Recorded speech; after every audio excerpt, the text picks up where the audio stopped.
Halo semuanya, apa kabarkah kalian saat ini? Ya, saya harap kalian semua dalam keadaan yang senantiasa baik-baik saja. Manga Black Clover chapter ke-275 sekarang telah rilis. Oleh sebab itu, seperti biasa, jika manga Black Clover chapter terbarunya sudah rilis, maka saya akan membuat pembahasannya. Penjelasan mengenai kegunaan dari sihir klipot sebelumnya memang telah dijelaskan, yaitu untuk membuka pintu gerbang menuju ke dunia bawah, supaya iblis-iblis yang tinggal di sana bisa menyeberang dan pergi ke dunia manusia. Akan tetapi baru pada chapter kali inilah dijelaskan mengenai bagaimana caranya sihir pohon klipot dapat bekerja. Dan ternyata untuk dapat menggunakan sihir pohon klipot bukan cuma dibutuhkan sihir milik Yami serta William saja, melainkan ketiga pemimpin Dark Triad yaitu Dante, Zenon, dan Vanica juga harus ikut serta sebagai aktivator. Makanya rencana yang disampaikan oleh Nuts untuk menggagalkan sihir ini kepada semua orang adalah dengan cara menyerang ketiga aktivator. Dengan kata lain, mereka akan berpencar dan langsung bertarung melawan para pemimpin Dark Triad tersebut.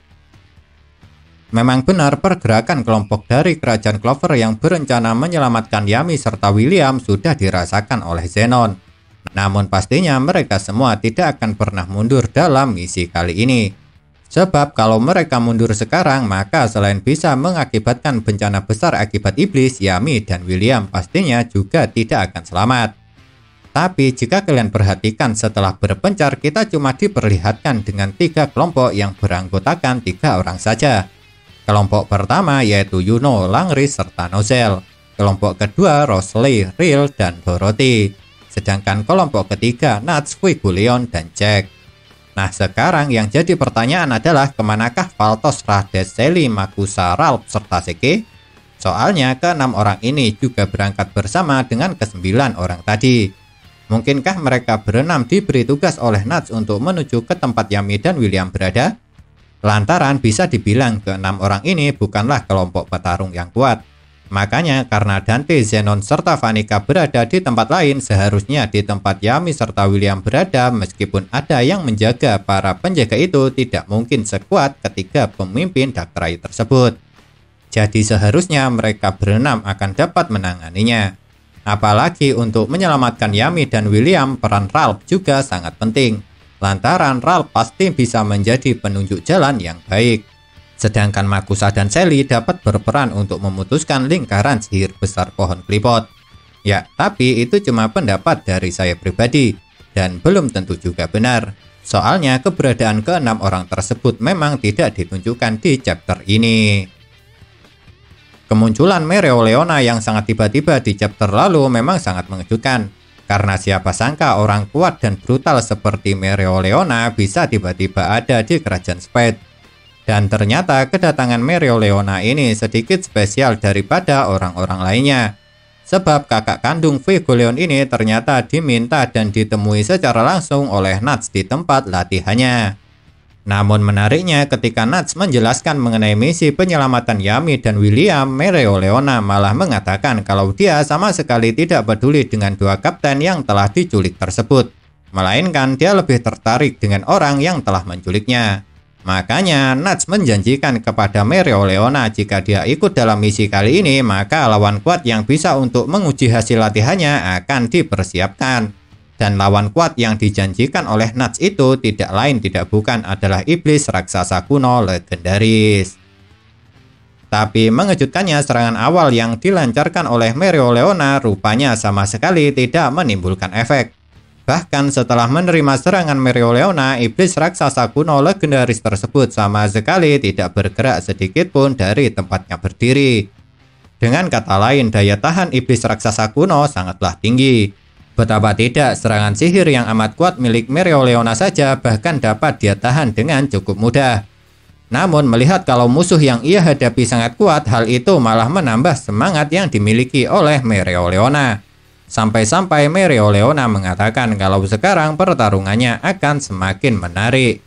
Yang hal itu sesuai dengan apa yang dia mau, yaitu menemukan lawan kuat yang dapat menguji kekuatan barunya. Oleh sebab itu, akhirnya setelah merasa kalau persiapannya selesai, kakak perempuan Fuegoleon ini langsung mengeluarkan teknik barunya. yaitu sihir perwujudan api neraka yang menyelimuti seluruh tubuhnya dan terlihat seperti membakar Mereoleona. Dan bisa dibilang teknik baru Mereoleona ini sangatlah kuat, karena menurut salah satu orang dari kelompok pemberontak kerajaan Spade, mana yang digunakan oleh Mereoleona kali ini sangatlah besar, hingga seakan seluruh tubuhnya berubah menjadi mana. Tentu saja setelah Mereoleona menggunakan teknik barunya ini membuat dia menjadi semakin kuat. Tapi bukan cuma menjadi kuat saja, melainkan Mereoleona juga menjadi semakin cepat. Makanya dengan kecepatan serta kekuatannya yang sangat dahsyat, kakak perempuan Vegguleon ini dapat menghindari serangan serta langsung berhasil melancarkan sihirnya ke arah sang iblis raksasa kuno legendaris. Dan efek serangan Mereoleona pun sangatlah dahsyat.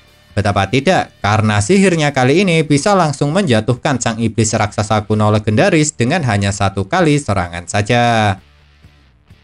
Memang benar sudah dapat dipastikan kalau iblis raksasa kuno legendaris tersebut tidak akan kalah begitu saja. Dengan kata lain, pertarungan Mereoleona masihlah belum selesai. Akan tetapi tetap saja kekuatan baru milik sang singa betina dari kerajaan Clover tersebut sudah sangat meningkat sekali. Dengan kata lain, pelatihan yang selama ini dia jalani di magma gunung berapi sudah memberikan hasil yang nyata. Cuma sekarang yang jadi masalah adalah apakah Mereoleona akan bisa menang melawan iblis raksasa kuno ini sendirian tanpa bantuan? Ya jujur saja, meski sekarang Mereoleona sudah menjadi semakin kuat, kalau menurut saya dia kemungkinan besar tidak akan bisa mengalahkan iblis ini sendirian. Dengan kata lain, kalau menurut saya besar kemungkinan nantinya bakal ada yang akan datang membantu Mereoleona untuk dapat mengalahkan musuhnya. Terus kira-kira siapakah yang nanti akan membantu Mereoleona? Kalau sekarang satu-satunya orang yang mungkin nanti akan dapat untuk membantu Mereoleona adalah Leopold. Sebab nanti besar kemungkinan Leopold akan datang ke kerajaan Spade bersama dengan Noel. Soalnya setelah bertarung dengan para bawahan Vanica, Leopold memang dibawa ke desa baru para elf oleh Patri. Apalagi anggota kerajaan Clover yang diselamatkan oleh Patri juga telah memutuskan kalau akan pergi ke kerajaan Spade. Makanya saya bisa bilang kalau nanti Leopold akan membantu Mereoleona untuk mengalahkan iblis raksasa kuno legendaris. 3 kelompok yang mendapat tugas untuk menghadapi para pemimpin Dark Triad yang menjadi aktivator sihir pohon klipot memang telah ditentukan. Namun sayangnya setiap satu orang dari semua anggota harus tinggal untuk menjadi pengalih perhatian. Dan 3 orang yang mendapat tugas tersebut adalah Dorothy, Vegguleon, serta Nozel. Mungkin ada beberapa di antara kalian yang bertanya-tanya kenapa petarung kuat seperti mereka bertiga malah harus mendapat tugas seperti ini. Tapi kalau menurut saya pengalih perhatian memang diperlukan seorang kesatria sihir yang kuat. Soalnya mereka harus dapat menahan para bawahan kelompok Dark Triad agar jangan sampai mengejar 2 orang lainnya yang menuju ke tempat aktivator. Makanya Dorothy, Vegguleon, serta Nozel yang dipilih. Karena mereka bertiga pasti mampu melawan banyak musuh kuat pengguna kekuatan iblis bawahan anggota Dark Triad tersebut. Oleh sebab itu, setelah berpisah, sekarang yang akan bertarung dengan para pemimpin kelompok Dark Triad adalah Jack, Nuts, Yuno, Langris, Rosalie, serta Rill. Untuk Jack dan Nuts, mereka berdua akan berhadapan dengan Dante. Sedangkan untuk Yuno dan Langris akan berhadapan dengan Zenon. Dan Rosalie serta Rill akan melawan Vanica.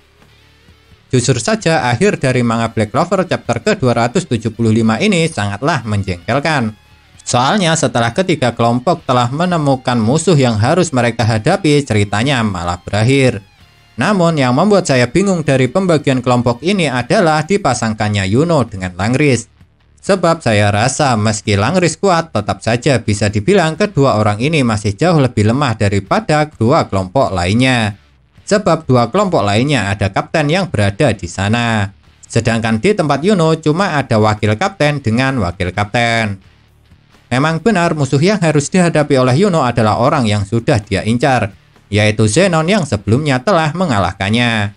Namun tetap saja meskipun Yuno sudah memiliki persiapan matang dan juga dibantu oleh Langris menghadapi musuh seperti Zenon, seharusnya akan tetap menjadi pertarungan yang amat sulit. Mungkinkah hasil latihan mereka berdua sebelumnya telah menghasilkan sebuah teknik gabungan baru yang amat kuat? Ya, bisa jadi. Sebab pastinya ada alasan kuat kenapa Yuno dan Langris dipasangkan untuk mendapat tugas melawan salah satu petinggi Dark Triad. Nah, itulah yang dapat saya bahas dari manga Black Clover chapter ke-275 ini. Kalau menurut kalian kejadian manakah yang paling menarik? Tinggalkan komentar kalian ya.